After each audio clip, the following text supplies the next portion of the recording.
France में आग लगी हुई है। इस्लामिक कट्टरपंथियों ने लूट और हिंसा मचा के रखी है। आपने बहुत सारे ऐसे वीडियोज देखे होंगे कि किस तरह से वहां पर लूट हिंसा मचाई जा रही है, सरकारी प्रॉपर्टी को तोड़ा जा रहा है, कारों को नुकसान पहुंचाया जा रहा है, ट्रेन में आग लगा दिया जा रहा है। जैसे आपको भारत में गोधरा, आपको याद होगा 2002 का जो राइट्स हुआ था गोधरा हत्याकांड के बाद, उसमें भी कैसे 59 कार सेवकों को आग लगा दिया गया ट्रेन में। उसी तरह फ्रांस में भी ट्रेन में इस्लामिक कट्टरपंथियों के द्वारा आग लगा दिया जाता है।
Il a un avion rentre dedans, il a un avion rentre dedans. Mais toi, rentre là.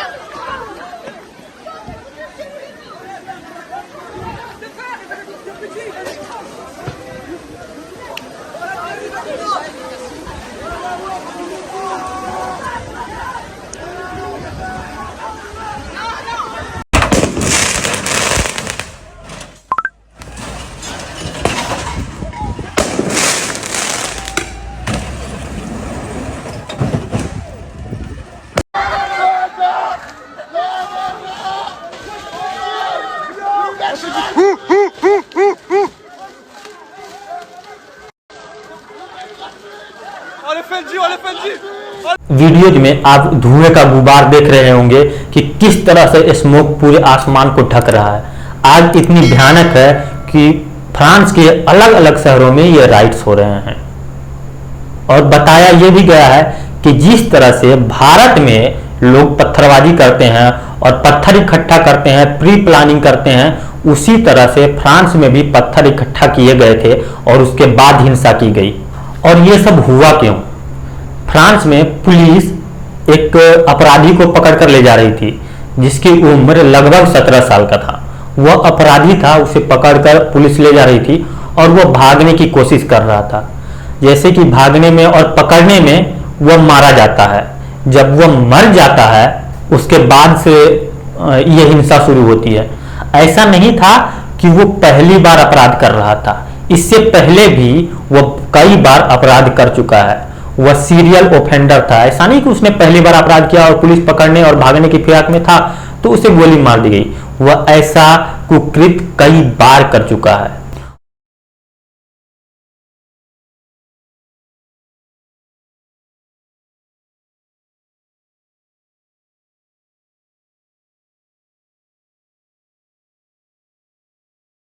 सरकारी संपत्ति को क्षति पहुंचाते हैं, सेम टू सेम वो फ्रांस में किया गया।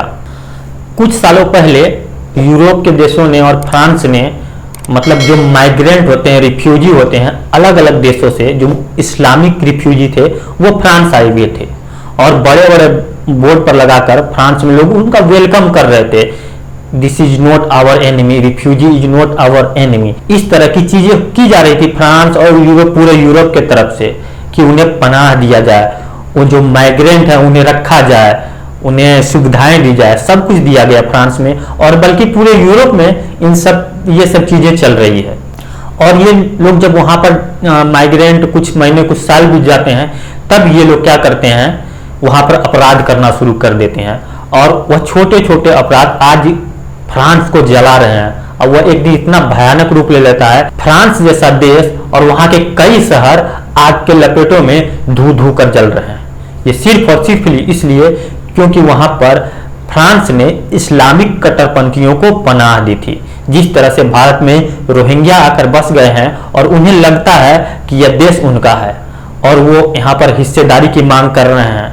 अब देखिए ये लोग कितने शांति प्रिय समुदाय से हैं, कितने शांति प्रिय लोग हैं जो फ्रांस में फ्रांस का नमक खाकर फ्रांस में रहने का सब कुछ दिया और उसके बाद वो फ्रांस को जला रहे हैं। अगर आप एक ग्राफ देखेंगे, अगर 2000 से लेके अभी तक जो है, उससे पहले जब आप देखेंगे फ्रांस या यूरोपियन देशों को, तो वहां पर इस तरह की जो मारकाट या जो ये लोग जिहादी लोग कर रहे हैं वहां पर इस तरह की चीजें नहीं थी।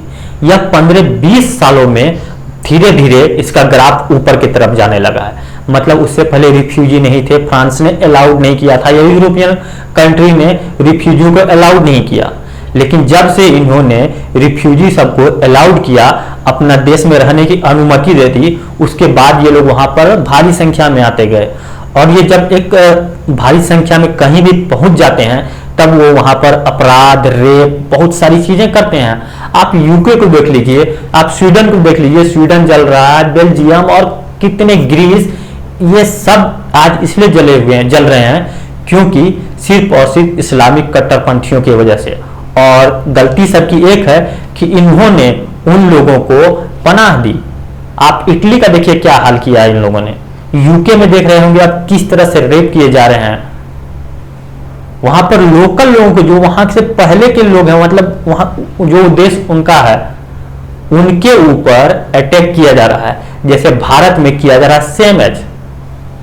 आपको कुछ चेंजेस नहीं मिलेगा क्योंकि इनकी मानसिकता एक ही है, उसे कभी बदला नहीं जा सकता। आपने देखा कि कल परसों बकरीद के दिन स्वीडन में कुरान को जलाया गया था। वो इसलिए जलाया गया था कुरान को क्योंकि जो व्यक्ति जला रहा था उसका मानना है, मानना नहीं भाई, ये सच्चाई है कि इस्लाम की वो किताब है जिसमें ऐसी चीजें लिखी हुई है, वो जो किताब को पढ़ते हैं उन सब चीजों से जो निकल कर आती है, उनकी जो विचारधारा, ये सब है। इसी के एवज में इसी का विरोध दर्ज करने के लिए स्वीडन में कुरान जलाया गया था। और आज स्वीडन का क्या हाल है, वहां पर प्रोटेस्ट हो रहे हैं और वो भी जल रहा है फ्रांस की तरह। आपको याद होगा कि एक वक्त था जब बिहार के नालंदा विश्वविद्यालय के पुस्तकालय में आग लगा दी गई थी इस्लामिक कट्टरपंथियों के द्वारा। बताया जाता है कि उसमें 90 लाख से अधिक किताबें थी और सारी जल गई। कई हफ्तों तक आग लगी हुई थी। 90 लाख किताबों को जलाने से उनको लगा था कि भारत की परंपरा, ज्ञान की जो परंपरा है वो मिट जाएगी, क्योंकि उन्हें एक ही किताब पसंद है और उसके अलावा उन्हें कोई किताब पसंद नहीं।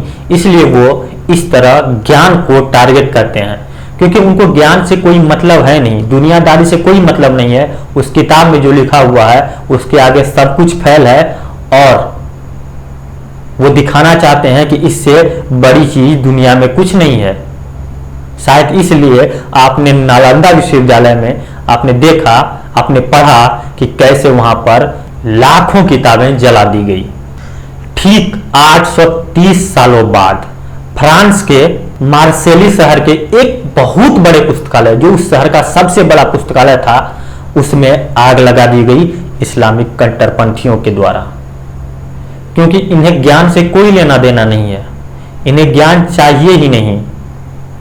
इनका मकसद सीधा और साफ है, इन्हें जो करना है वो करेंगे, क्योंकि ये एक किताब के अलावा किसी की नहीं सुनते और इनको कुछ समझ भी नहीं आता उस किताब के अलावा। 90% इस्लामिक कट्टरपंथियों ने वो किताब पढ़ी भी नहीं होगी, उसे किसी ने ऐसा सुनाया और उस राह पर वो दौड़ पड़ते हैं और वैसा ही करते हैं जैसा सुनाया गया है। उसे पढ़ने की जरूरत ही नहीं। जो 10% जो लोग हैं वो लोग पढ़ते हैं और वो लोगों को भड़काने का काम करते हैं, और 90% उनके एक हथियार की तरह ह्यूमन बम, आपने देखा हो बम बांध के लोग फट जाते हैं, तो ह्यूमन बम मतलब इंसान को ही हथियार बना दिया गया। उस किताब में ऐसे ऐसे जहर घोले हुए हैं कि इंसान को हथियार बना दिया जा रहा है और यूरोप के तमाम देश आज चल रहे हैं।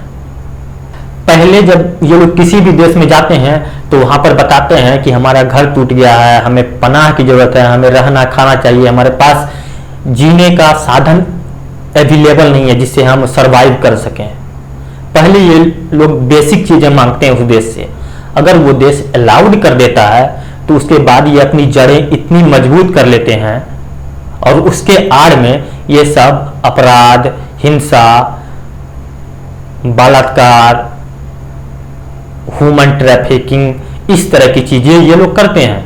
और ये लोग उन्हीं लोगों के साथ धोखा करते हैं जो इनको पनाह देते हैं, उन्हीं लोगों का नमक खाते हैं, उन्हीं लोगों के गले भी काटते हैं। फ्रांस इसका ताजा उदाहरण है। ऐसे आप इंडिया से हैं तो आपको पता ही होगा कि इस देश में क्या चल रहा है। मैं फ्रांस और इंडिया की बातें इसलिए कर रहा हूं ताकि आपको अच्छे से पता चल सके कि जो यहां पर हो रहा है वो वहां पर भी हो रहा है। मतलब मानसिकता, आइडियोलॉजी सब कुछ सेम है, कुछ भी नहीं बदला है। देश बदले हैं उससे इनको फर्क नहीं पड़ता। एक बॉर्डर है बीच में, उधर फ्रांस मानिए और इधर इंडिया मानिए, जैसे भारत और पाकिस्तान का। ऐसे भारत और फ्रांस का बॉर्डर नहीं मिलता है, लेकिन अगर हम मान लेते हैं कि सिर्फ बॉर्डर अलग अलग है लेकिन काम इन लोगों का वही है जो ये 1400 सालों से करते आए हैं। जब से इस्लाम की उत्पत्ति हुई है तब से ये लोग यही कर रहे हैं। इस्लाम के नाम पर कितने गले काटे गए, कितने लोग मारे गए। अगर इन लोगों को रोका नहीं गया तो आने वाला फ्यूचर बल्कि भारत के लिए ही नहीं पूरे विश्व के लिए ये खतरा बन जाएंगे, क्योंकि धीरे धीरे यह हर देश में फैल रहे हैं जहां पर इनका नामो निशान नहीं था। अगर यूरोप की कंट्री की बात की जाए तो वहां पर नामो निशान नहीं था इन लोगों का। हमारे पड़ोसी कंट्री नेपाल, जहां पर ये नहीं के बराबर थे, वहां पर भी इनकी जनसंख्या बहुत ज्यादा होने लगी है। जहां पर बताया जाता है कि सिर्फ हिंदू रहते हैं नेपाल में, और वहां पर इनकी जनसंख्या बहुत धड़ल्ले से बढ़ रही है। और भारत में तो जो बढ़ रही है सो बढ़ रही है, 25 करोड़ से ज्यादा मुस्लिम भारत में हैं। और बहुत सारे ऐसे लोग हैं कि फ्रांस के राइट को डिफेंड करने में लगे हुए हैं। जैसे इंडिया में डिफेंड किया जाता है कि कुछ भी होता है तो आ जाते हैं सो कॉल्ड सेकुलर और जो देश विरोधी पत्रकार टाइप के लोग हैं जो देश को तोड़ने की बातें करते हैं, सेकुलर गैंग या कुछ ऐसे लोग हैं जो आप पढ़ते होंगे, देखते होंगे, आरफा खानम है, जुबैर है, अजीत अंजुमन है, ये लोग, रवीश कुमार है, इस तरह के लोग उन चीज़ों का सपोर्ट करते हैं कि नहीं नहीं ऐसा नहीं था। उसे मतलब चीज़ों को मैनिपुलेट करके दिखाते हैं, चीज़ों को तोड़ मरोड़ कर पेश करते हैं कि लोगों को लगे ये जो बोल रहा है वही सही है, बाकी सब गलत है। और इनकी छोटी मोटी कोई लॉबी नहीं है, इनकी बहुत बड़ी लॉबी है। इनके फॉलोवर लाखों की संख्या में है और उसी आइडियोलॉजी को ये लोग फॉलो करते हैं। आप देखते हैं कि जुबैर के एक क्रॉप वीडियो से कितने लोगों की जान चली जाती है। बाकी आप देश और दुनिया के हर खबर पर नजर रखते हैं, आप मुझसे बेहतर समझ सकते हैं। अगर आपकी कोई राय या कोई विचार है तो आप कमेंट के जरिए हमें दे सकते हैं। अगर ये वीडियो आपको पसंद आए तो वीडियो को लाइक कीजिए, अपने दोस्तों के साथ शेयर कीजिए। अगर आप हमारे चैनल पर नए हैं तो चैनल को सब्सक्राइब कर लीजिए और बेल आइकन दबा लीजिए ताकि हमारी हर वीडियो की नोटिफिकेशन सबसे पहले आपको मिल सके। ये वीडियो देखने के लिए आपका बहुत बहुत धन्यवाद। मिलते हैं किसी अन्य वीडियो में, तब तक के लिए जय हिंद।